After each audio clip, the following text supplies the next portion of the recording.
Bank starts now. Bank is actually ran a piece of history here, if I'm remembering correctly. Bank is like a pretty big part of SSG's run, SI 2020 too. So if you want to talk a little bit more about that going back a few years, I do remember quite a few maps being played on Bank specifically at that event. So big piece of it there. Interesting ban though to start us off. It's going to be Knock that gets knocked out by SSG. Beast Coast respond with one that's arguably just as interesting in Zero. We've seen Zero play become pretty much a mainstay on Bank specifically because of where you can place those Argus cams, especially inside of that main lobby because the room's so big it's so hard to spot them out, but in quite a few other areas as well. But the Nook one is more interesting because we've been seeing her used more and more. Once again, inside of this map specifically for that kind of sneaky entry capability, or at least to set up a player for some late round shenanigans. The defensive bans, not too surprising. We got a Mirror and a Maestro. That aligns pretty well with what we've seen in the past here. Maestro ban's very interesting. Well, we'll have to get to it a little bit later on, but this is a potential to look in towards smoke plants. Now, the thing you got to remember is that Warden also exists. Yep. So it's kind of a duality of man, if you will, with those positions. Not only that, but there's like much more delay capability too, where you could like have like a sneaky Goyo canister hiding in a corner now. Obviously you've got the Toxic Babes, which are always going to be there from smoke, but then you have Tachanka as well that could chuck in some of those incendiaries from a distance. So there's a few other factors you have to be aware of now when trying to go for a smoke plant. And because you, the attacker, you get disoriented yourself inside of those just as much as the defenders can have that same thing befall them. Yeah, pretty difficult to get your bearings when your entire screen is just gray smog. Yep. So either way, though, we're finally into the map, and SSG, they're setting us up for an interesting one. Bulletproof here at the front desk, just so they have some info on lobby. They'll get all of the hatches, but this is most definitely going to be extended even up towards the third floor. Bosco has already castle barricaded E2. That's the elevator hallway on the current floor that we're at. They're more than likely going to connect a few other locations around this mid-floor just to make their transitions through the building a little bit easier to where they can actually get ahead of Beast Coast. Well, let's see here as we've got Beast Coast spawned out and about, and SSG has finished their setup. Bosco throwing in the last of those castle barricades to block off the access point from Blue Stairs going into break room. Breaks that up a little bit, maybe allows for a member of SSG to sneak back out, but SSG's going to be sneaking around a whole lot more places than that. We got Rampy deployed all the way up to the second floor as well. Hatches are reinforced to support the players downstairs, and then even Hot sitting in the corner, a little bit too close for comfort apparently to the action as he takes a few bullets. I'm not even sure if Surf realizes they hit Surf! Oh no, he like fat fingers his V key or something and misses out on a free kill opportunity. I am lost for words at the moment. Surf's going to hand over a kill as well, and Rampy's out. He's just going to use the dash and hightail it down main stairs. And now Beast Coast already down a member when Surf most definitely should have had that kill in stock. Very unfortunate for Beast Coast now, and SSG will be allowed to stick to their guns on this roam. Beast Coast still have to clear them out, and they have to do it a man down.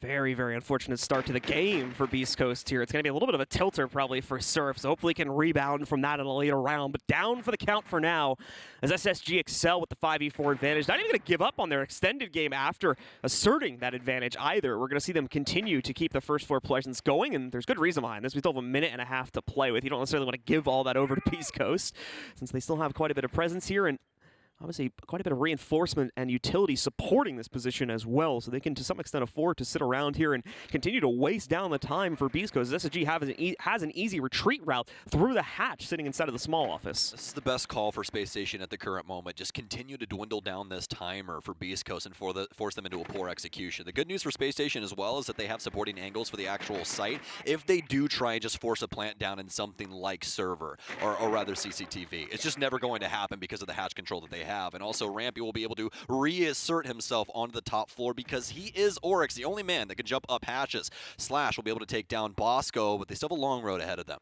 Slash with a good trade there, at least evens things out, but that's really only because Beast Coast hadn't made any big moves themselves up until this point. Sweater, though, keeps Beast Coast on a good track, and now the plant's going down for Drip inside of the site. What is this? The round's been turned on its heels all of a sudden. Anthony and Slash both picking up kills. Fultz will kill two with the just thrown Nitro Cell out into the open. He's a little late to stop the plant, unfortunately. Would have been an amazing clutch if so, but now this post plant is so rough for Fultz to play into. Gets the intel on Slash above him, but can no longer lock him down, and finally, the cutoff from Sweater is established on the back end, and Beast Coast take the first round. I mean, Beast Coast, Best Coast. That was honestly insane that they were able to pull that out of the hat.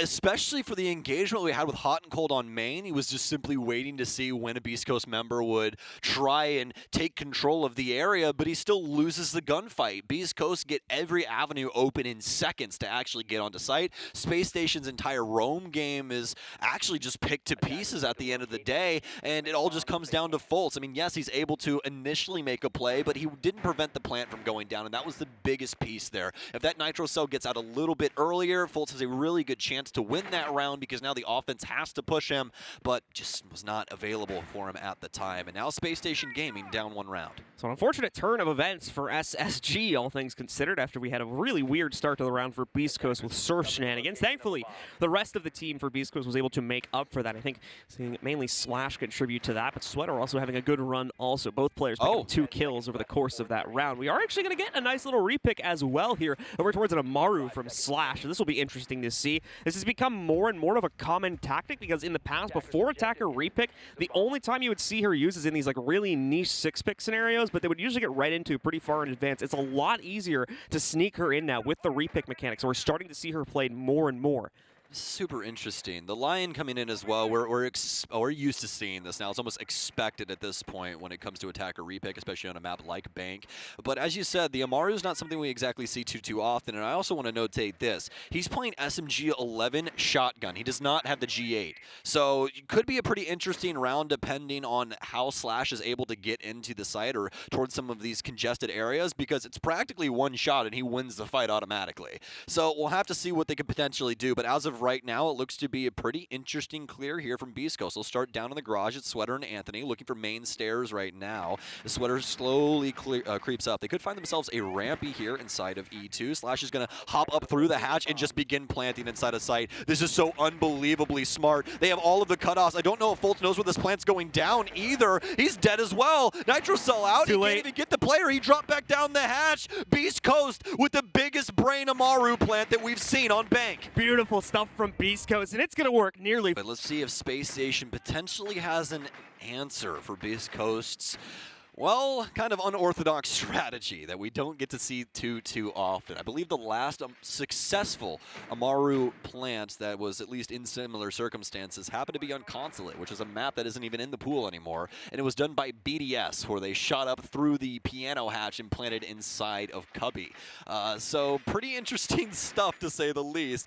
But now for SSG, they've abandoned all hope on the bottom floor sites, and they've immediately shot up to the top level to see if they can successfully defend CEO. A few repicks coming in, mainly just drip changing up his operator choice, and we saw an emphasis initially, of course, onto bringing the IQ because they were expecting the Valkyrie play to be pretty important here.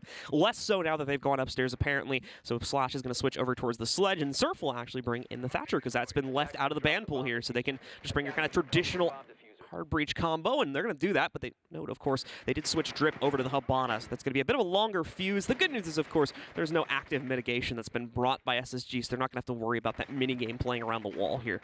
Yeah, and we've had an insane amount of Thatcher bans this stage, currently at a 70% ban rate, one of the higher ones that we're used to seeing, even for Thatcher's sake. But either way, though, 40 seconds in here now. Not too much happening across the board as of yet, but definitely have the potential for this powder keg to go off at a moment's notice.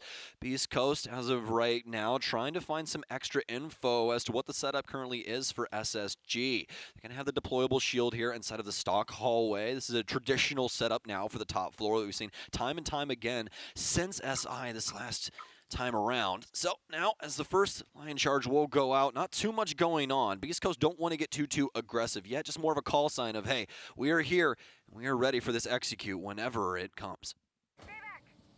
Needs to happen sooner rather than later here. Fultz continuing to sit back, waiting for this potential action to explode upon him. He's not going to get that so much just yet. We are seeing, of course, Beast Coast work. You can hear those Hibana pellets finally exploding, so that's more than likely going to be the double wall leading into sight, giving them access there, and I believe that is indeed the case. The right one being breached out already by Beast Coast. Still half the round to go, though, so plenty more time to play that.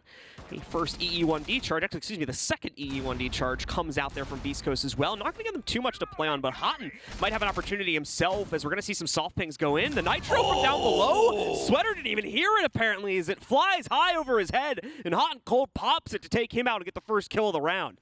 Death from above for Spacestation Gaming as they'll find that first pick. And now Beast Coast, a little worse for wear, but they're not out of this gunfight just yet. Surf will take control of stock. He's got to worry about Foltz around the main stairs, but do they have info on this? They're going to lose Drip past that moment, and that's going to be their hard breach now gone. They have no other addition to this, and as well past that, they only have 2 drones to actually allocate to this. With only 45 seconds remaining, this is starting to look like a lot of face checking for Beast Coast. Slash is waiting for an opportunity now to swing it over here towards Jay. He's going to be able to knock up the castle barricade. That opens up the angle. 2 players sit on the other end of it, though, and that'll be problematic for him and the rest of BC as they try to clear this out. The double-edged sword of swinging open that castle barricade is revealed. Surf as well with a big, important push here, and he succeeds in it, knocking down Foltz. Tries to pre-fire the banana player rotating, but is not going to be able to get that. Foltz, important to note, of course, not fully dead just yet. They will need to repeat that, but shouldn't be too much of an issue to finish him off. Look at this angle from Houghton, though, between him and Rampy. They shut down 2 additional players, but Surf also finally catches Foltz and is able to deny Houghton from going any further with this. The problem being, he's the only one left standing with 1 additional trade from the SSG side of things. They are finally on the board at a 1-2 scoreline. Very, very well done. And I like the change up from Spacestation to go to the top floor here because it gives Beast Coast less room to work. They're all stuck around square, really couldn't get stock until SSG practically gave it to them. And then past that, the initial pick really slowed things down for Beast Coast. They had no opportunity to try and re-drone things and get some extra intel to assist them with that execute. Spacestation Gaming just too far ahead inside of round 3. And now they have to, unfortunately enough for them, go back to the basement and try this yet again. So for Beast Coast, things are still looking promising indeed as they will turn to another basement attack, but SSG seems to have caught on to things quite quickly as of that 3rd sight hold upstairs. So now it's time to see on the repeats if SSG is going to maintain just as much strength or if Beast Coast's slow and measured approach to these executes is going to pan out for them once again also. A few more repicks going to come in, but nothing really to write home about. Anthony as well, an operator that we generally wouldn't expect to see, so it's not too surprising he's going to switch over to a Zof, and actually a little bit of a change up there for Drip, as initially he was just changing his operator to a different hard breach, but he's actually going to go fully over towards a Buck for this one in order to open up those top-down angles a bit more quickly. We also got to remember that Buck does have secondary hard breach now as well, so he's kind of a pseudo hard breacher in a way, but the big thing here is that there's no, throwable hard breach that they have or anything that you can do from range like Habana or Ace, and that's going to lock up the top floor reinforcement panels for the hallway for E3. Over towards the west side for Rampy. That's usually an angle that you'll see the offense trying to abuse as soon as they possibly can because, well, it makes it super difficult to try and get out of the top floor. But unfortunately enough for Beast Coast, they will not have access in any sense of the term. But now for Space Station, it's back to this extended hold, and hopefully things go right this time.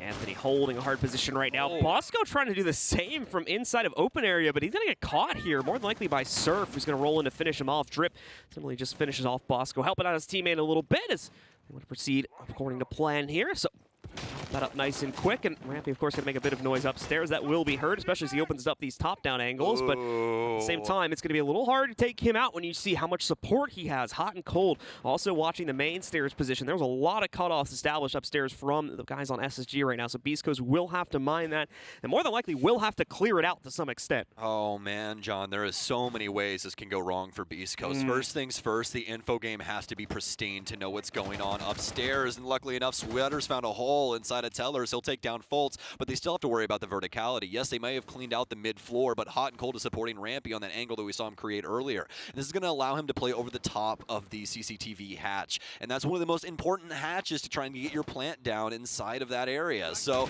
now, worse for wear at the moment. They still have a couple of opportunities here, at least for SSG's sake. Able to get some damage off onto Anthony as Hot and Cold continuing to delay this time. What is Beast Coast's answer?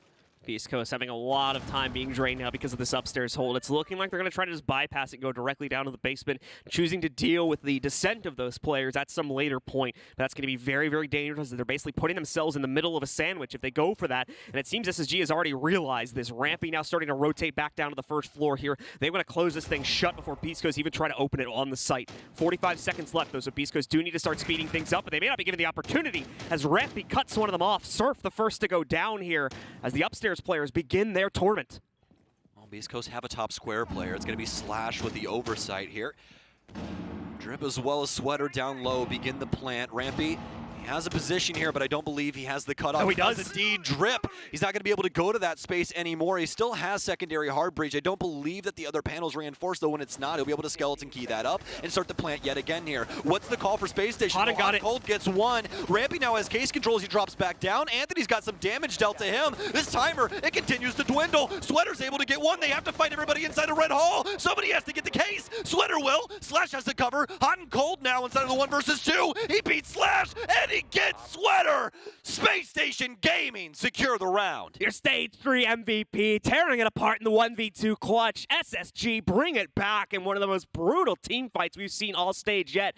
Excellent stuff coming in from them, and they shut it down to be able to tie it up once again at a 2-2 scoreline. SSG are back in it quickly after Beast Coast's surprising start with surprising strategies as well. Here's going to be the problem for Beast Coast. Yeah, that execute with the Amaru play, it works out fine for the first attempt on open area, but there's no way they're going to try it 2 times in a row here. So what's the new strategy? Lycan called the timeout, and he was like, all right, enough of these kiddie games. I'm done. We're taking it to Beast Coast. And they have ever since, especially with that top floor strategy. Did you guys see the synergy between Rampy and Hot and Cold? The conversation that you have to have going the way that you bounce back and forth off of each other on a roam game like that, it is paramount to your success on that. So, I mean, for SSG, so very well done. And again, showing us just how dynamic this team can be. Some great stuff from SSG, continuing to show their strength, renewed strength, you could say, at the beginning of Stage 1 for our 2022 season. Meanwhile, for Beast Coast, like I said, some interesting stuff being brought to the table, but it seems to have been read into. So what is the new plan here? What's the consistent strategy they can rely on in order to push them forward and allow them to pick up a few more rounds here? If they can make a 3-3, this is certainly a palatable second half for them to try and close out. 4-2 would be even better. But let's see, of course, how exactly this is all going to transpire as they are out on the map now and starting to make their entries, looking like upstairs towards the roof or possibly the CEO repels, where we'll see them move in through first with a few other members trying to get access to the lobbies. You can see Sweater going on that repel right now. It's going to be an open area defense. Rampy's positioning, not questionable, but definitely dangerous, at least when he was stepped up in the actual hallway. At this moment, he's got some cover, but you're really risking yourself, especially with all of these reinforcements that they're lacking on this top floor. This isn't exactly what we've been seeing from a lot of teams with Bank on their open areas recently. This is more default than it is anything. They're not trying to show too much of Bank, apparently, up against Beast Coast. So, not going to have some active droning by Fultz. It's the beauty of the Yokais. Will be able to assist Ramp, and he's just going to fall back. It's a beautiful setup for SSG, and it works out initially. Surf looking for his opportunity to start aggressing against the upstairs hold. Not actually going to see much of it actively preventing his position. Rampy, more than anything, just trying to wind up this Nitro cell. That's his teammate's drone going by there. I'll leave it to Yokai, in fact. But of course, getting spotted by a natural one now is going to force him down to the bottom of the stairs. Surf will definitely want to take that challenge if it's presented to him, so he'll try to creep towards it, but Rampy is already long gone, of course, now inside of Tellers on the first floor. Already halfway through this round, and it's all been an engagement on the main stairwell that's now being guarded by the Yokai drone of Fultz. As for the rest of Space Station Gaming, currently inside of site, as well as some extended positions out towards Tellers as well as Archives, but that's to be expected. SSG will simply reside in these areas and wait for Beast Coast's arrival. Hot and Cold, speaking of which, will have a drone come to his location, and a suspecting Beast Coast member as well, as Anthony will cut off the flank. All of these spike tracks going down, going to make things a little bit more complicated for Hot and Cold on this clear. Yes, he can shoot them, but that's going to be a lot of info going the way of the offense. Slash sitting back, just hard locked on this angle right now. Hoping for an overstep from SSG, and he might very well get it, but it's from the wrong position. Skies instead comes in from a side angle. Drip's able to pick up the kill, but it's Fultz to fire back here, evening out the equation so quickly. Yokai drones out for Fultz as well, as he's going to try to gather some more intel from the one he had in the corner, but it's not going to work out too easily. Drip now so low. He cannot reckon himself to swing around the corner. He's just far too low to take any direct challenge. Needs Sweater or potentially Surf to come in and bail him out, but where is that going to come from? Where are they going to try to make their own insertion at Sweater? Trying to support Drip's position, and is indeed going to do that. Behind them. Yep. We've got the rotate coming back up from Blue, and Sweater, even worse for him. He's in no position to support it right now. Hotton peeking back out. Doesn't have good vision on this just yet, and he might have swung a bit too far. No, he's going to catch Sweater as well. Not even Drip, the low player. Now it's all on Surf, and he's got the top-down position. His head will immediately get cut off as he tries to go down, and Drip, what the heck can he do here? Nothing much. He doesn't even want to go down. He's just going to save his KD and pick up one more kill as the round ends on timer. And I mean, Houghton, he's just wondering what's going on. He's like, hey, you guys think some track stingers are going to stop me? He took such minimal damage, John. Obviously, you're a mid-cast, but he literally got hit by 2 of them the whole time. He just shot himself a nice little path and walked on through them and just got nicked twice. And that's the thing about track stingers. They actually just kind of suck a little bit. So it's just not something that you really want to hang your hat on all the time. You definitely want somebody to sit there and kind of baby them. But Beast Coast didn't have that opportunity because of the man advantage that SSG had at the current moment.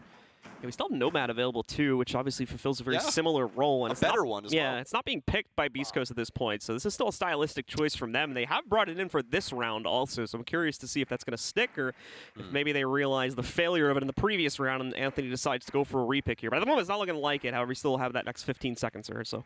Really, the only big difference in between the two it. is going to be the soft breach because you have the super shorty for Gridlock as a secondary. If anything, she's got better burn. She's got 3 flashes. She also has the ARX, so technically she's got a better rifle. And the air jabs are way easier to position to where the defense can't actually try and manipulate them unless they have an explosive. So I'd say all in all, she's definitely the better choice. But Yana, speaking of choices, she's a fantastic one as well. A lot of the same things that we just talked about and frag grenades. Mainly that gun coming in there, the ARX, is going to be very useful for Anthony in this scenario. So we'll see how that, along with the utility from the frags, will potentially bolster Beast Coast's attack here. Going upstairs again, this is where SSG started the shutdown back on round number 3 and could very well end it here with a 4-round streak to close out the half with a pretty dominant stance against Beast Coast's attack. That's, of course, to be mentioned that Beast Coast are going to be able to go onto their own defensive rounds after this, so maybe there is hope yet for them to potentially rebound. Still, though, seems like the struggles from the previous game yesterday are still well and alive here for Beast Coast, as once again failing to pick up a large majority of rounds on the attacking side, but maybe they can improve that with just this one more going their way. It's back to the slow and measured approach here as you would generally expect.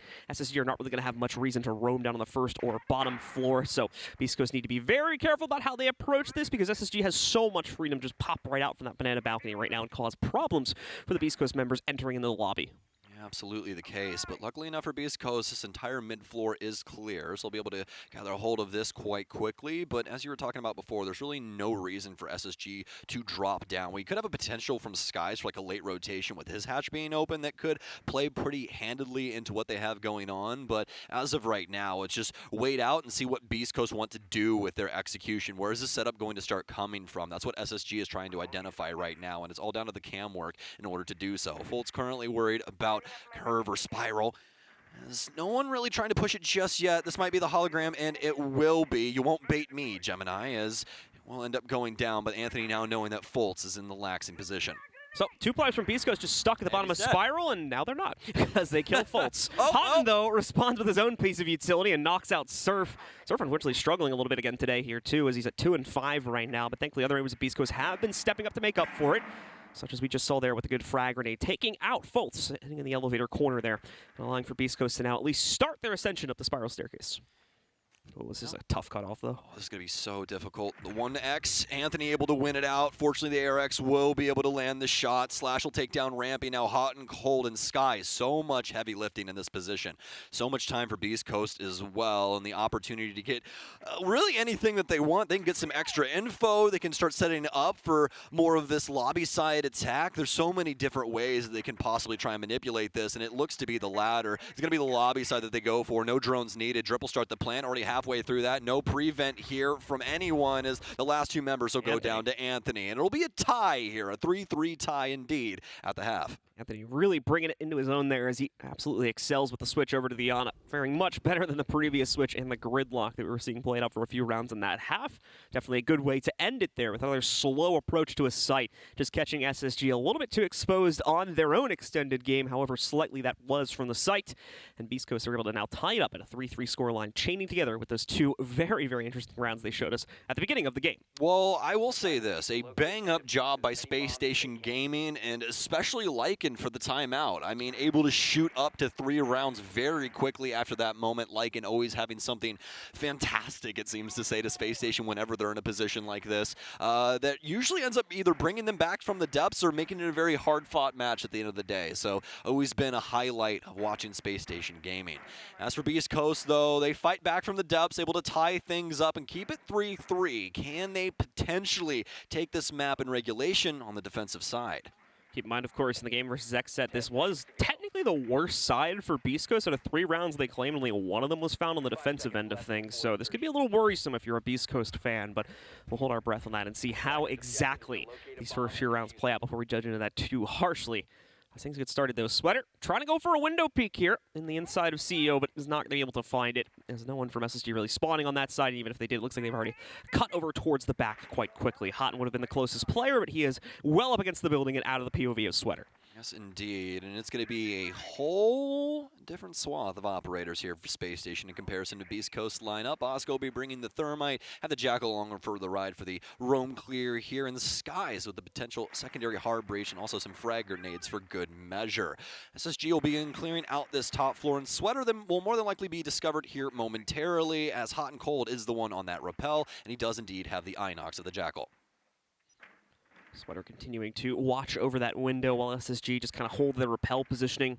A lot of similar notes being brought out here from SSG that we saw at the end of the half from Beast Coast. But speaking of, Beast Coast is going to be able to strike first here. They catch Houghton.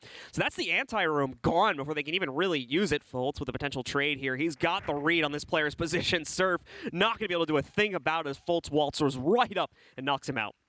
Well, the good news for Sweater is that he does have Vigil, so this ERC-7 backpack will keep him away from the drums for the time being, but unfortunately enough for him, it's not all of the time. He's going to have to wait for the cooldown, doesn't have much time left, and they're more than likely just going to sit on this drone and wait for his backpack to run out, and when you know it, it did indeed. They know exactly where he is, and they know where he could potentially go, but what's the move here for Sweater? He won the initial gunfight, but now he's getting tagged up through walls and everything in between.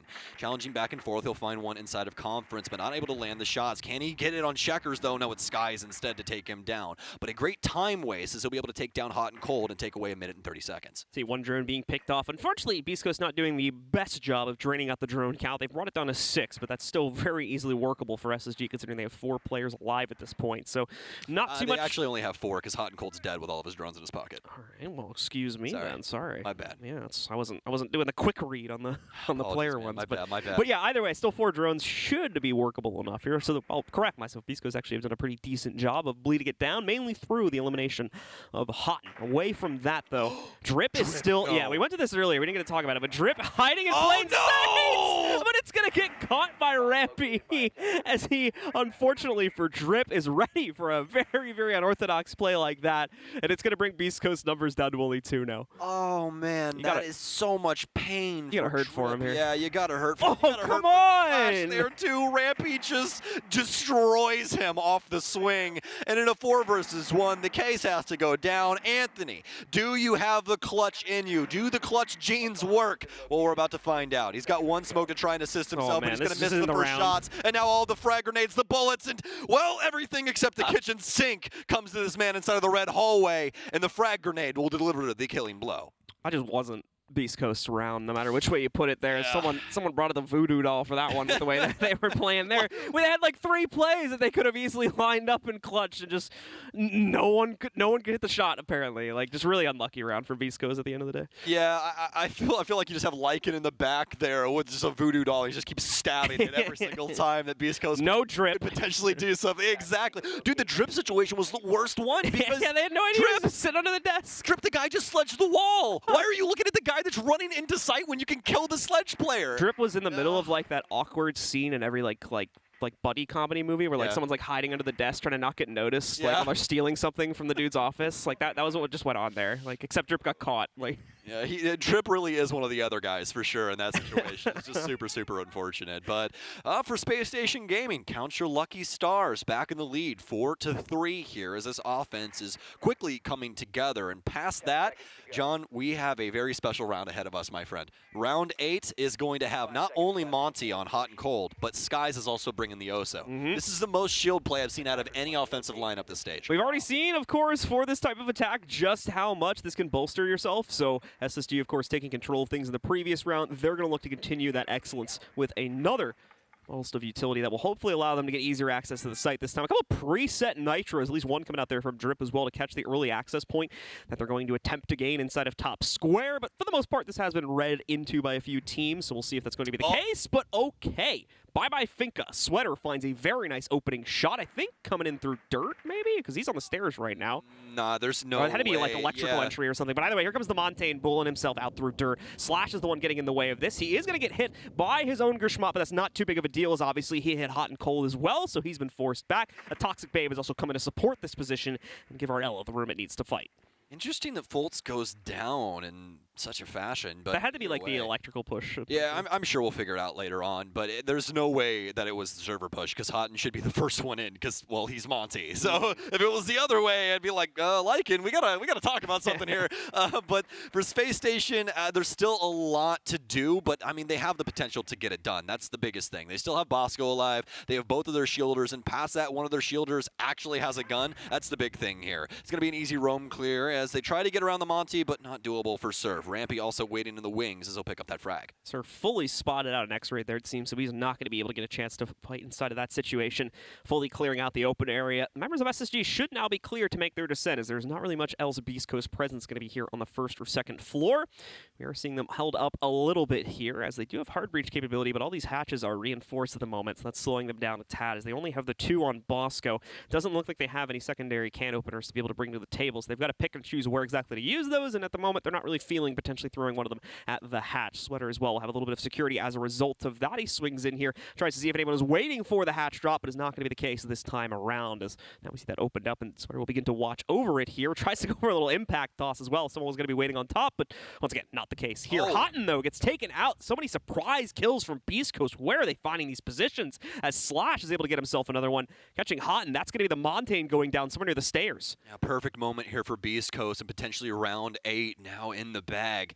But SSG still with an opportunity here, although the main stairwell will be locked down from the EVA 12 of Slash. Repositioned himself perfectly after that initial frag or initial back and forth exchange inside of Server that eventually gets him the frag onto Hot and Cold over on the main stairwell. For SSG, though, they have to throw it at the site in the hope that it sticks. So exothermic charge, one of the reinforcements here is actually, no, I believe Bosco's out of both of them. I saw him motion for the wall there for just a split second, but he's not going to have that option available. Rampy's going to have to drop in the back end, but he's already been discovered here. Sweater will go down. Rampy will win out an initial gunfight here, but the only other option is Skies to get something done now, pushing into the site. Rampy tries to get some more, but nobody has the case, and Beast Coast will pick up the round. There's too little too late, unfortunately, there, as the members of SSG struggling in order to find their proper route to transition down into the basement. The roam clear was fine. They took care of that with relative ease and left themselves about a minute or so in order to make the proper descent into the basement, but just could not get the Montaigne in proper position. When they finally were ready to go for it, Slash with a shotgun there to shut it down, just as we saw at the beginning of the round as well. Yeah, and, you know, for Beast Coast, that was just a beauty right there. That was a pearl for sure. You know, especially looking at the opener there and the way that they're able to take down Fultz so very early on. I mean, he is the crux of the entire offense. You're playing the most important operator. So it's very difficult when you lose out Finka initially, especially when you have to try and play through all of the utility that Beast Coast had. It just makes things overall quite difficult. And, well, yet again, Beast Coast able to pick up a round off of the back of those efforts. So things looking good for Beast Coast to hold on in terms of who's winning this game. Well, that's a factor we actually don't really know at this point here. Teams Super competitive. Yeah, continuing to go back and forth, and even just inside the round, we don't have a great idea of who's going to control it there because things are so teeter-tottery on a second-to-second basis. SSG will have a few repicks to bring out here, but they're largely inconsequential, just moving their anti-roam over towards a Thatcher, and then, of course, the Thermite coming in for Bosco. Honestly, I'm happy that we've finally gotten an interesting game. It's actually exciting. Yep. There's something to talk about here. I feel like the games you and I have gotten for the last 2 weeks have practically all been snooze fest, except for a couple of them. But now, tied 4-4, Beast Coast and SSG, something I didn't think I was going to say today when we were coming to Bank, but yet here it is, and Beast Coast has been able to stand tall on their defensive end. Beast Coast still looking to pick up a little bit. Oh, man. Oh, my God. Surf so close to a lineup here, but not going to be able to find it this early on. A player above him, too, so he was under threat just as much as he had a threat on one of the members of SSG's lives. There's another rappel going down there, and man, Surf, you can't test fate that much with so many members of SSG sitting around here. They're going to catch him on the second window break. That'll take him down. That'll be a free opening kill. But look at this from Sweater. He's got the counter to it as they've left the wall soft upstairs. They had a drone there. Through it, takes out Rampy, and the drone didn't seem to matter much. much, as Sweater must have only recently taken up that position, catches the trade and brings us back down into a 4v4. Oh, the timing for Space Station just doesn't work out, and now Sweater, he's going to continue to be able to maintain this top floor advantage. Obviously lacking Surf, but if he's able to delay more time and potentially get another pick, I mean, it's going to be great for them, and Sweater will get it. Fultz goes down. Not only have they lost Fultz, but Rampy's gone as well. Space Station is starting to slip away from them. Could Beast Coast start to pull ahead on Bank?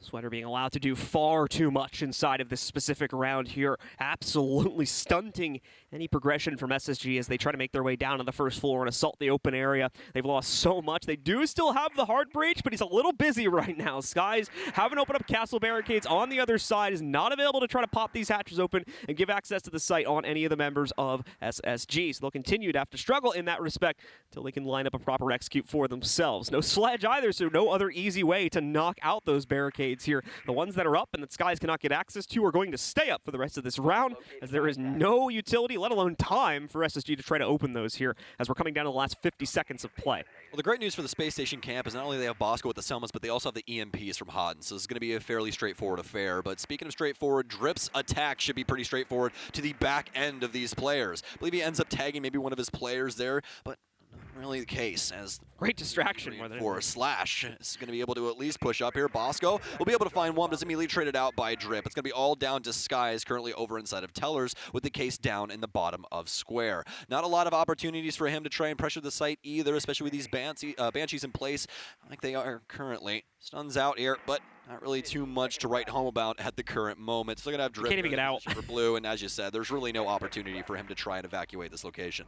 He can't even get the case back, unfortunately, as those castle barricades are still there. So the time will run out as he is finally taken out, trying to sneak in from the small office. And it's going to be a beautiful hole, mainly boosted by that early prowess from Sweater being shown upstairs, where he's able to get away with 2 kills and then escape with pretty much no consequences down to the first floor. That kind of sets up the beginning of the end. And the Drip situation, when he goes for the late rotate up Blue, really just seals the deal for the members of Beast Coast on that round. Yeah, absolutely. And that also begs the question, how many teams are going to let this happen? Because it happens every single time that I have watched Bank so far this stage. Somebody is allowed to rotate up Blue late and kill somebody that's either planting or somebody that's trying to get a wall open in the bottom of Square. And everybody's tried different avenues in order to stop this from happening. Beast Coast tried it with some track stingers. As for SSG, they really didn't allocate anything to it, not even a drone in that area. Drip gets through scot-free and ends up ending the round for Space Station. Yeah, it's a weird thing because it's like very easy for the defenders to get access to it too. So unless the attackers have like cut off main stairs and they're maybe thinking like, we should be good, like even if this one side falls. I mean, like even then, I'm thinking about it more and more to myself now. Like you still have the hatches to consider as a rotate route too. So your only option is air jab the bottom of Blue stairs up in the corner and hope that the roamer doesn't. I mean, again, Nova is not banned, so that's a very valid option for both teams here. Yet neither has tried to really use it yet. And you know that could also go back to just the lineup and what they like to have as tools overall for the map. I mean, they're not too worried about the flank, even though it has been something that's bitten both of them in the butt. But I mean, it is what it is, you know, at the end of the day. Space Station and, you know, every other team should have strong enough comms to be able to cover a flank. I mean, for God's sakes, you're a professional team. So for Beast Coast now, be checking things out on the top floor will be Sweater. This time around, not nearly as strong of a gun, but the ump does have the 1.5 when it comes to Castle. All right, let's see here how SSG is going to try to proceed. Early round has vexed them a little bit so far over the past 2, with Beast Coast able to poke and prod with a good amount of aggression in order to stop most of the advances from SSG. Going to be a little different this time, though, as there's not a whole lot of extension to be brought out overall from Beast Coast. What is there is going to be horizontal, just played on the same floor here. We can already see SSG still, despite that fact, being incredibly cautious with their own clear. It does look like they're really going to try to weaken Surf's position here, though, knocking out his utility pieces, even using 2 of the Selmas on it as well. Surf has got to be so careful, as he's pretty much locked in this elevator now and has to try and either make a mad dash to survive or look for some other route of retreat. He knows the elevator drop is probably not going to be too viable here either. He should have another impact to potentially use under him, but like I said, more than likely not the path to victory for him, so he just chucks out the second one to clean up the soft breach a little bit here and maybe wait for someone on SSG to overpeak just a tad, where he can at least get a 1-for-1. Honestly, the impacts aren't helping him too much in that situation. I believe they ended up getting both breaks on that wall there. So if anything, he's just like limiting the lower part of that angle, but they can still see you all the way down the hallway. So it really doesn't matter at the end of the day. Fultz is going to end up popping things underneath. Surf, he does have an opportunity here to lay under this reinforcement. So actually the impact having a little bit more onto the story than I initially thought. Really love the drone though, and that's the thing about Space Station Gaming. The drones that are working out, but do they know that this man's laying here? I see the yellow ping, the Monty. He'll be able to find him. Surf, no impacts to be able to try and do anything to this position currently. Sweater, though, will fight back as he takes down Rampy. Slash will take down Fultz, and this is quickly becoming one-dimensional for Space Station Gaming. Yeah, Space Station just tunnel visioning almost onto Surf's position by the elevator, not paying mind to any additional movements Beast Coast might have gone for. This could potentially end the round for them, and Surf seems to think that. He's like, all right, I've done my job. I even got out of here somehow and made it back to the site, so massive props to Surf for that play right there.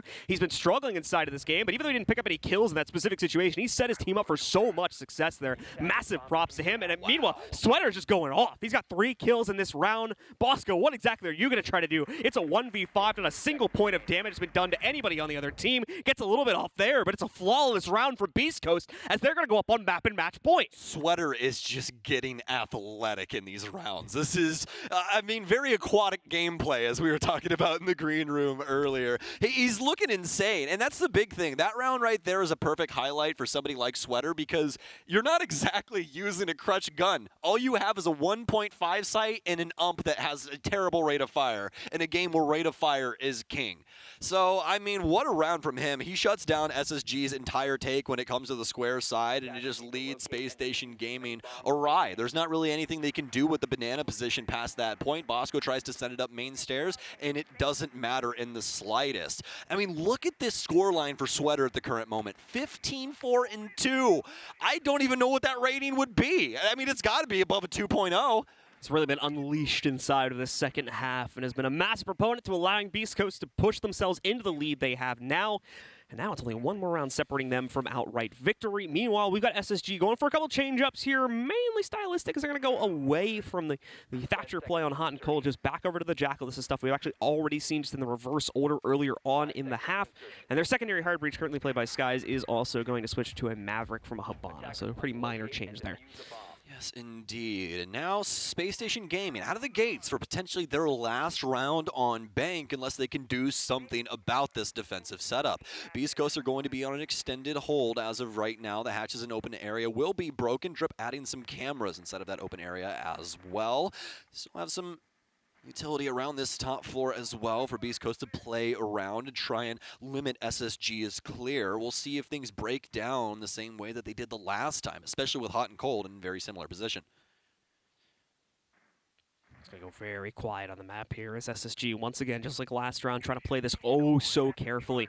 Just inching their way forward, moving up bit by bit here to try and make sure they don't miss anything, as that's happened quite a few times in this half. Beast Coast has been a very, very sneaky defensive-sided team so far here, throwing so many wrenches at SSG when they don't expect them to even be there. That stops so many of these attacks, so SSG do not want that to happen again. They've been oh so careful with this lobby clear. Finally succeeding in doing it, and now getting stocks access as well here. Slowly starting to crunch on the Beast Coast position, but the first floor still needs to be cleared out as well, I do believe, with potentially 1 or 2 players being there. It does not seem Beast Coast are too keen on extending this fight out from the site itself, though, as they know that SSG is giving them quite a bit of respect at this point, considering the plays they've been able to make in the past few rounds, and I think they're going to abuse that a little bit by finally pulling back on the aggression a tad. SSG are stuck to the drones as of right now. Bosco already losing both of his, but still have the potential to try and find some of these harder to reach characters from BC. Sweater's going to drop back down the hatch. Great position for him, but now Surf's been taken down yet again. 2 and 9. It just has not been his week. Sweater will play around the hatch as of right now, but Space Station have gathered full control, and they'll have the ability to get the hatches open and start looking for their execute. Time continues to tick down with a little over a minute to go, and breach is now finally being made by the members of SSG to get themselves into the basement finally. You can see Anthony as well set up quite interestingly down there, in fact, to be able to use the incendiaries and slow down the play from his opponent. Speaking of which, that play is about to explode out into the server room in just a second here as they'll take free control of that. The walls have been reinforced, so the hard breach is also going to come in without too much of an issue. Anthony pretty much immediately starting to chuck in the incendiaries, though, as soon as that breach is made. He doesn't want to take any chances on a sneak plant coming out here. Sweater's watching the hatches a little bit too closely, though, as that nade nearly gets him. About a third of his HP being stolen away as a result of that. With 30 seconds to go, they're going to need to throw the second one in quickly, but the timing for Sweater just doesn't work out. He gets caught by Skies. Drip, in the meanwhile, is primed and ready to chuck this nade in, and he might as well do it here. Two members in the site. The plant attempt going down. There might be too much audio noise for them to even hear it. The Nitro's out. It's not actually going to grab the planter, but it did get him off, and another player was taken down instead. Drip tries to push to kill the planter, but he's going to be denied by Bosco, and now they've got a line of smoke to fend this off. Rampy's got the cross as well, and the drop to finish it off. Beautifully played by SSG as they take the basement attack. Last-second decision-making from Space Station, an awkward plant spot, and that's all you need to get the round over on Beast Coast. Did you see how hard Drip tried to prevent that plant from going down? Yeah. He runs all the way into red, chucks the nitro cell, even jumps into the actual server room and tries to get something done, but he simply cannot. SSG, and actually Skies, or rather, I actually can't remember who was planting in that position. It was Skies on the Overwatch on the top hatch, but either way, I believe it was Bosco, actually. And immediately hops off of the plant and then takes out Drip as he tries to push through CCTV. So now for Beast Coast, they have to try and stave off overtime. They want all three of these points, folks. They want the whole kit and caboodle. If we go to OT, they're automatically going to lose 1 point to SSG if they still end up winning. Success will not be found from Beast Coast on that basement hold. Maybe things will change up on their open area play. This is where we were able to see a lot more shenanigans from Beast Coast because of the freedom of rotation they had when compared to their last play, just one round back on the basement, where they tried to keep it pretty much entirely stuck in the basement itself, but did not seem to have enough capability to throw that pressure back at SSG when they were finally ready to execute there. The smoke play just worked out too well, along with the control over the hatches. And that allows for SSG to pick up their own 5th round here. The comeback is strong from Beast Coast, but it might not be strong enough to get outright victory just yet. Let's see if they can claim this one final round, or if indeed we'll end up in overtime, where the point totals will be reduced from this game that Stokes was just mentioning. Okay, well, what's the change-up for Space Station? So far, it'll be hot and cold to the IQ to come in and counter out Slash's Valkyrie. We saw Drip playing on this quite a bit throughout the rounds, but as of right now, he's on Castle. This setup mostly to extend out this mid-floor and make things playable inside of Archives as well as Tellers. They'll have some top floor setup as well, as Surf will be occupying main stairs for the time being, but past that, he's got Sweater down low and could possibly shut down SSG's clear if they try and go for something similar to what we saw from Beast Coast minus the Gara hook. A little over a third of the round, a little under, excuse me, a third of the round having been played out. So still very early days as far as SSG's roam clear is concerned here. Beast Coast, and notably Drip, is going to put himself right in the center of this action over towards Tellers, but it's going to be Slash that steals the highlight here as he gets the opening kill with a Nitro against Rampy, knocking out the Sledge. So more than likely a top-down kill coming out from them that will prevent all these angles from being opened up, though, and it will also slow down the clear to some extent over in Tellers as well, because they can't open those angles to top-down as easily as they previously could. Worse for wear at the moment, but definitely still doable. Volts in prime position to put a dagger in this round if he can. Gonna drone forward a little bit more, make sure that Archives is cleared out, but Slash, he's got the long angle here. Hopefully Fultz checks this, otherwise this could be another SSG body going to the wayside. Drone through, believe he saw that hole, so has a potential to try and take a fight with it, but now the top hatch has been busted. Slash will send some shots, but nothing connecting for the time being. A little over a minute to go. We've got Houghton who's going to soft breach open his access point to open area from Electrical. And away from that, both teams just too timid to take a fight against each other right now. Slash doesn't want to swing this angle against his opponent on the other side. Houghton as well, keeping eyes on the breach just in case anything crazy happens with Slash's position here. So far not able to get a good leash on it just yet, but Slash giving an opportunity and a second one as well. A misstep from Houghton Cold is going to cost him his life, as well as the overall Electrical cutoff from the side of SSG. Slash will be fairly secured in this position now. Even if they swing him, he's got them. And now he's going to try to go for the kill, but no, he oversteps as well. Only about half the HP being knocked off of Fultz. Bosco being brought down low also, however, so these two players have to be careful. This is a very similar situation where now relying on the third angle to push in for them because of the low HP. With that said, Bosco picks up the next frag. The blue rotate has been cut off by a smoke. You can see it. They're trapped in there right now. They might have identified the two different guns as well and already be reading into that, but Drip, he swings out, gets the first. Sweater baits Drip's dead body to get the second. It works out though, and now Fultz is alone where he'll confirm Drip, but at the same time, he's now sandwiched. He's only got a few players in between him and he has no time left. He'll go down and Beast Coast win the match. Congratulations to Beast Coast, not only for taking Space Station to bank and looking damn good, but taking the dub in regulation. That is not something that I expected in the slightest, but Sweater especially. I mean, man, it is sweater weather.